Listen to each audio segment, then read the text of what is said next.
ஓம் நமோ நாராயணாய. Welcome back to my channel. இன்றைக்கி நம்ம வீடியோவில் கண்ணாபுரம் மாரியம்மன் ஆலயம்னு சொல்லக்கூடிய திருச்சி மாவட்டத்துக்கு பக்கத்தில் இருக்கக்கூடிய சமயபுரம் மாரியம்மன் ஆலயத்திலிருந்து இந்த வீடியோ நான் உங்களுக்கு ஷேர் பண்ணுறேன்.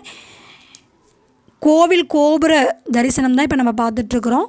கோபுர தரிசனம் கோடி புண்ணியம்னு சொல்லுவாங்க.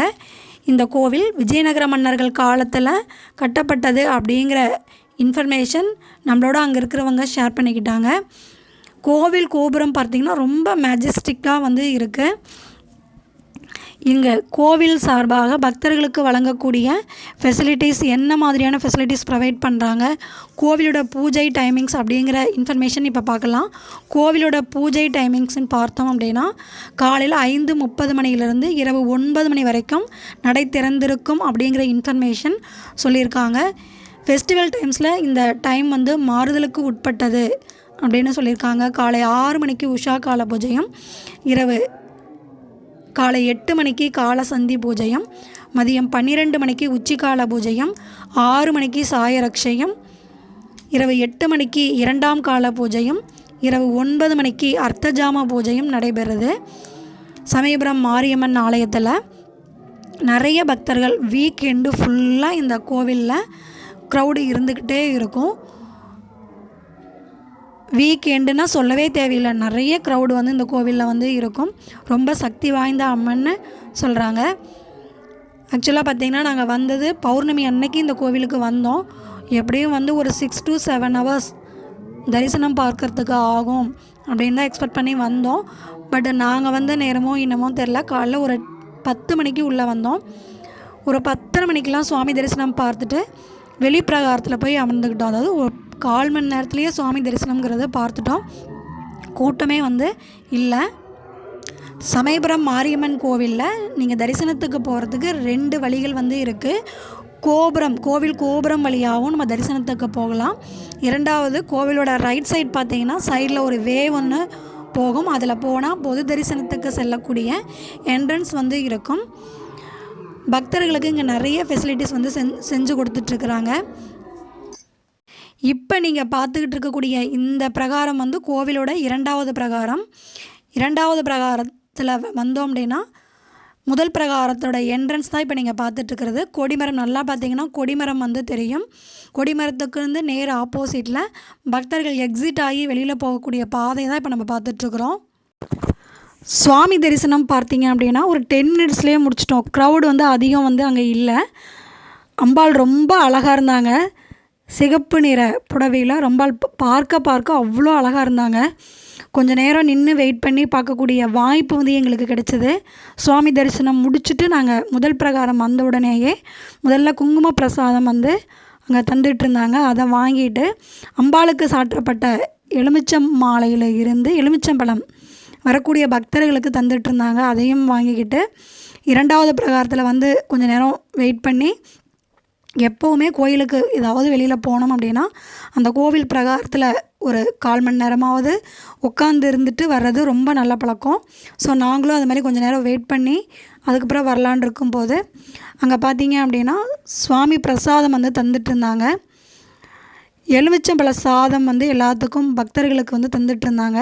ஸோ நாங்களும் அந்த பிரசாதம் வாங்கி சாப்பிட்டுட்டு கொஞ்சம் நேரம் அந்த பிரகாரத்திலேயே அமர்ந்திருந்தோம்.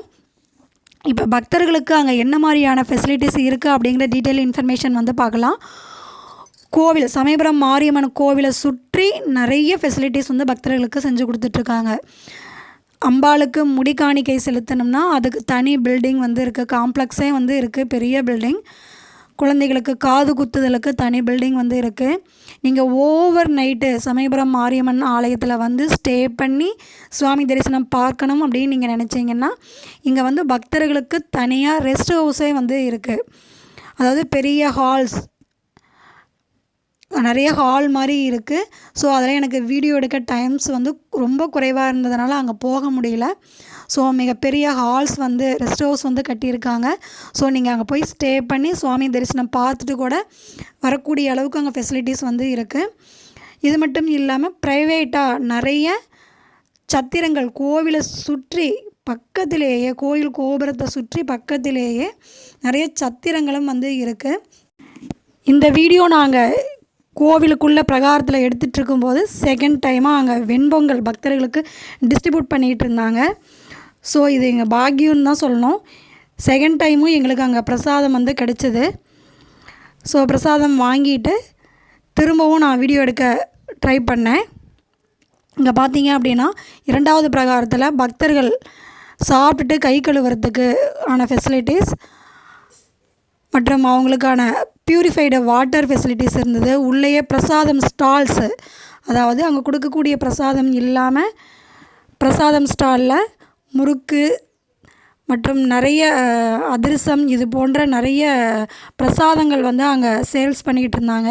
அங்கே ஸ்டாலே வந்து பார்த்திங்க அப்படின்னா 2-3 ஸ்டால்ஸ் வந்து இருந்தது. உள்ளே ஒரு சின்னதாக புக் ஸ்டாலும் வந்து இருந்தது. சமயபுரம் மாரியம்மன் பற்றின புக்ஸ் வந்து அங்கே சேல்ஸ்க்கு வச்சுருந்தாங்க. மற்றும் பக்தர்கள் வந்து அங்கே இந்த இடத்துல தான் நிறைய வந்து உள்ள தரிசனம் க்ரௌடாக இருந்தது அப்படின்னா சுவாமி தரிசனம் பார்த்துட்டு இந்த பிரகாரத்தில் வந்து அமர்ந்து கொஞ்சம் நேரம் ஓய்வு எடுத்துட்டு திரும்ப வரத்துக்கு நிறைய இங்கே ஃபெசிலிட்டிஸ் வந்து செஞ்சு கொடுத்துருக்காங்க. இன்னும் வேறு என்ன ஃபெசிலிட்டிஸ் அப்படின்னு சொல்லி பார்த்தோம் அப்படின்னா டெம்பிளோட பேக் சைடு ரெஸ்ட் ஹவுஸ் கொடுத்துருக்காங்க. முடிக்காணிக்கை கொடுக்கறதுக்கு இங்கே என்ன வேண்டுதல் இந்த கோவிலில் வச்சாலும் அது வந்து நிறைவேறின பின்னாடி பக்தர்கள் முடிக்காணிக்கை மற்றும் கண்மலர் சார்த்துதல், உப்பு பரிகார காணிக்கை மற்றும் கரும்புள்ள தொட்டில் கட்டி குழந்தை வேண்டுதல் வைக்கிறவங்க கரும்பு தொட்டில் கட்டி போடுறதாகவும் இங்கே வேண்டுதல் வந்து நிறைய பார்த்தோம். பட் பக்தர்கள் வந்து நிறையா நன்கொடைகள் வழங்குறதுக்கு திருப்பணிக்கு, அன்னதானம், பொது நன்கொடை வழங்குவதற்கு இங்கே QR கோடு மூலமாகவே செலுத்தலாம் அப்படிங்கிற ஒரு ஃபெசிலிட்டிஸும் வந்து அங்கே ஃப்ளெக்ஸில் வந்து வச்சுருந்தாங்க. ப்யூரிஃபைடு வாட்டர் ஃபெசிலிட்டிஸ் அங்கே இருந்தது. நாங்கள் போனது பௌர்ணமி அன்று போனோம். இங்கே பார்த்திங்கன்னா உள்பிரகாரத்தில் சுவாமிக்கு சாற்றப்பட்ட புடவைகள் பொது ஏலம் வந்து விட்டுக்கிட்டு இருந்தாங்க. அந்த பொது ஏலத்தில் சுவாமிக்கு சாற்றப்பட்ட புடவைகள் வந்து நிறைய பக்தர்கள் வந்து ஏலத்தில் வந்து எடுத்துகிட்டு இருந்தாங்க. இந்த புடவையை வாங்கணும் அப்படின்னா வாங்கக்கூடிய பக்தர் இந்த புடவையை வந்து உடுத்திக்கலாமா அப்படிங்கிற டவுட் வந்து எனக்கு ரொம்ப நாளாகவே இருக்குது. ஸோ யாராவது தெரிஞ்சிங்க அப்படின்னா எனக்கு கமெண்ட் செக்ஷனில் எனக்கு கொஞ்சம் இன்ஃபர்மேஷன் சொல்லுங்கள். ஏன்னா இந்த பொது ஏலத்தில் சுவாமிக்கு சாற்றப்பட்ட புடவையை ஏலத்தில் எடுத்து நம்ம வந்து உடுத்திக்கலாமா அப்படிங்கிற இன்ஃபர்மேஷன் எனக்கு தெரியல. யாராவது தெரிஞ்சால் எனக்கு கமெண்ட் செக்ஷனில் பதில் சொல்லுங்கள். ஏன்னா எனக்கு தெரிஞ்ச வரைக்கும் புடவையை ஏலத்தில் எடுத்து அதை நம்ம வந்து உடுத்திக்கக்கூடாது, ஆனால் பீரோவில் வந்து வச்சுக்கலாம் அப்படிங்கிற ஒரு இன்ஃபர்மேஷன் தான் எனக்கு தெரிஞ்ச வரைக்கும் சொல்லியிருந்தாங்க.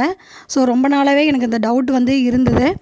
ஸோ கோயில் திருப்பணி மற்றும் அன்னதானத்துக்கு நன்கொடை கொடுக்கக்கூடியவங்க இந்த QR கோடை பயன்படுத்தி நம்ம வந்து காணிக்கை வந்து செலுத்தலாம் அப்படிங்கிற இன்ஃபர்மேஷனும் அங்கே சொல்லியிருந்தாங்க. அன்னதான கூடம் அப்படின்னு சொல்லி பார்த்தோம்னா மிகப்பெரிய அன்னதான கூடம் வந்து இருக்குது கோவிலோட பேக் சைடு. அதாவது முடிக்காணிக்கை கொடுக்கக்கூடிய அந்த காம்ப்ளெக்ஸுக்கும் நேர் ஆப்போசிட்டில் ஒரு வே வந்து போகுது. அந்த வேலையே போனோம்னா லாஸ்ட்டு பில்டிங் வந்து அன்னதானம் வழங்கக்கூடிய இடம். அதில் வந்து வரக்கூடிய அனைத்து பக்தர்களுக்கும் அங்கே அன்னதானம் வந்து வழங்கப்படுது. இப்போ நம்ம பார்த்துக்கிட்டு இருக்கக்கூடிய நேர் டெம்பிள் பார்த்திங்கன்னா உற்சவர் அம்மன் இருக்கக்கூடிய இடம். உற்சவர் தரிசனமும் முடிச்சுட்டு நம்ம வெளியில் எக்ஸிட் ஆகி வெளியில் வந்துட்டோம் அப்படின்னா திரும்பவும் இதே கோயில் கோபுரம் வந்து தரிசனம் வந்து செய்யலாம். திரும்பி ரிட்டன் வரும்போதும் கோயில் கோபுரம் தரிசனம் பார்க்கறது ரொம்ப நல்லது அப்படிங்கிறது ஒரு ஐதீகம். கோவில் கோபுரத்தை சுற்றி நிறைய பழக்கடைகள், அப்புறமேலே நிறைய ஷாப்பிங் செய்யக்கூடிய நிறைய ஃபெசிலிட்டிஸ், இந்த ஷாப்பிங் பண்ணக்கூடிய இடங்களில் ரொம்ப பழமையான விளையாட்டு பொருள்கள்லாம் இருக்குது. ஸோ நீங்கள் அதை போனீங்க அப்படின்னா அதெல்லாம் கொஞ்சம் டைம் ஸ்பெண்ட் பண்ணி அதெல்லாம் பார்த்துட்டு வாங்க. உண்டியல் அதெல்லாம் இருக்குது.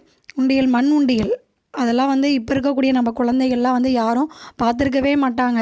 ஸோ கோயிலுக்கு குழந்தைங்கள கூட்டிகிட்டு போனீங்கன்னா அது மாதிரியான பழமையான அந்த திங்ஸஸ் நம்ம உபயோகப்படுத்தியிருப்போம், நம்ம குழந்தைங்களுக்கு வந்து அது தெரியாது. ஸோ அது மாதிரியான திங்ஸஸ் குழந்தைங்களுக்கு காண்பிச்சா அவங்களுக்கும் ரொம்ப ஹாப்பியாக ஃபீல் பண்ணுவாங்க. அனைவருக்கும் நன்றி, வணக்கம், தேங்க்யூ.